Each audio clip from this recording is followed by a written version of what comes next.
Represent, gotta represent. Check, never chase a bitch. Mask on, put the mask on. Mask on, put the mask on. So, hai korang, hari ni vlog kita ialah vlog pergi lawatan. Yeah. Lawatan under club Craftek. Macam club seni lah macam tu. So, tak sekarang ni 6.30 dah kena keluar. Gerak pukul 7. So, dari rushing gila sebab subuh pukul 6.4 minit macam 6.4 minit. So, macam rushing sebab tak nak make up sebelum solat. Sebab ni takut ada tanda make up dekat sejadah. So, nanti Farah akan lagi, okay? So, naik bas semua. Bye-bye. Korang salam. Lawatan tak jadi. So, kita tak ada vlog hari ni. Tak apa korang, insyaAllah ada hikmahnya. Tapi it's okay. So, pasal ini vlog paling singkat kita pernah buat.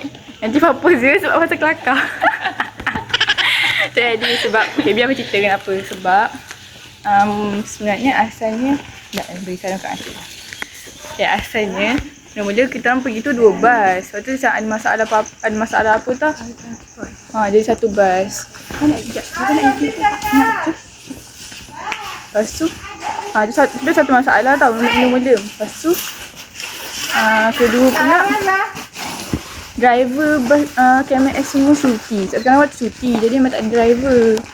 Lepas tu tiba-tiba driver tu pula pagi tadi Mak Zara dia meninggal. Allahu Akbar. So Allah memang tak nak kasih. Allah tak nak kasih. So adalah hikmah tu rasa. Sebab kalau kau tengok video, siapa-siapa tengok video yang trip benda tu, mesti korang tahu, mesti boleh relate dengan video ni. Kan Fai ada kata kalau macam satu faktor tu yang memang tak boleh halang lah. Maksudnya halang memang korang janganlah. Dan teruskan plan tu. Maksudnya memang tak idea lah plan tu macam tu. Adalah hikmah ni. Mungkin kalau kita pergi tu, satu lagi masalah. Plus jalan yang kita nak lalu lagi tu tutup sebab ada macam program apa kan? Kan jalan yang tak begitu Benda dah. macam ada program something. So kita so question ni memang plan tu tak jadi macam tu lah. Okay, so rasa tu je untuk vlog kita hari ni. Nanti kita jumpa lagi, okay? Bye bye. Tutup kamera.